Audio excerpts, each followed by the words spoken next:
On March 11, 1986, 80 school children were shot in the back with buckshot outside the Kabukweni magistrate's court in the former KaNgwane. 3 of them died. The SABC did not report the event then. The SABC does so now.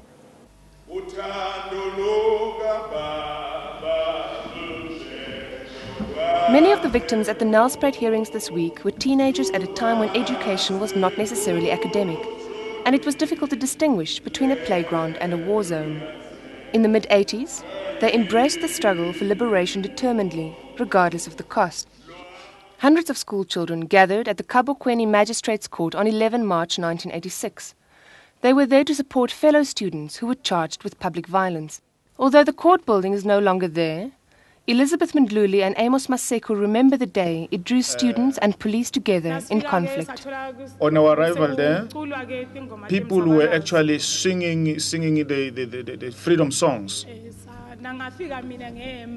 I was standing there looking at the people. As I was looking there up front, it was my first time to see such a big gun. It was already late. Then we found this place full with those who came in before. Then the police have already put the barbed wire so that normal people can go into the court because the court was so small. We waited outside the fence so that, and we talked to the policemen to allow us to be in the court. They said the court is too small for all of us. It can't accommodate all of us. Then they say, okay, we've got to wait outside. So seeing that the time was going, then those who were in front, they tried to push the fence down so that they can get entrance into the... Then the police started firing at us. I hear just one shot. I don't know whether they were shooting someone or he was pointing up. I couldn't see.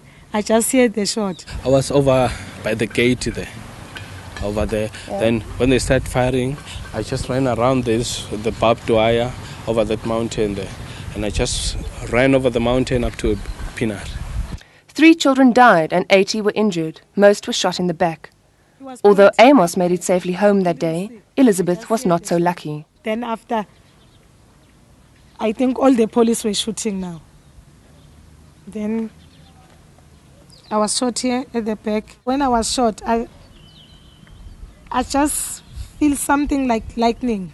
When I was on that darkness, that guy came and helped me. He catch me. Then I was bleeding. Blood was coming on my nose and on my mouth. The way I was feeling, I was thinking of dying. Only that I was praying that God could take me. The way I was feeling, I was in a bad situation. Amos Maseko's escape was only temporary. An all-night vigil was held for those killed at Kabukweni a week after the incident. On his way home from the Kanyamazane Stadium, Amos again encountered the police. Then,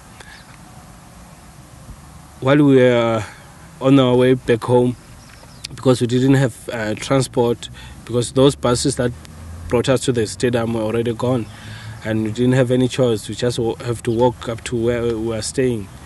Then we walk up to Ward 6 next to the weigh-in store, and over there we met 3 police vans which were powder blue in color. And those policemen, they didn't even had a word with us. They didn't say anything. They just started shooting at us. Bad lucky for me because I was shot by that time, and I didn't even feel it because by the time the pellet hit me, I just went down. Then all of a sudden I stood up and I saw the front of my shirt full of blood. Then I said, "Ow!" Then another guy who was with me by the time, he said, "Hey, check, you are shot now." Then when I checked, and I didn't even feel the pain. These casualties of war were overlooked by the media at a time when repression was at its harshest. Perhaps its audience did not want to know about the fierce commitment of the resistance. It was a militancy fueled not by political affiliation, but by a genuine feeling of solidarity. What was on us, we were saying an injury to one was an injury to all. If someone is on a problem, we mustn't just leave her with that problem. We must stand with her or him. You see. That is why we decided to go there. No matter we were arrested, it was fine to us.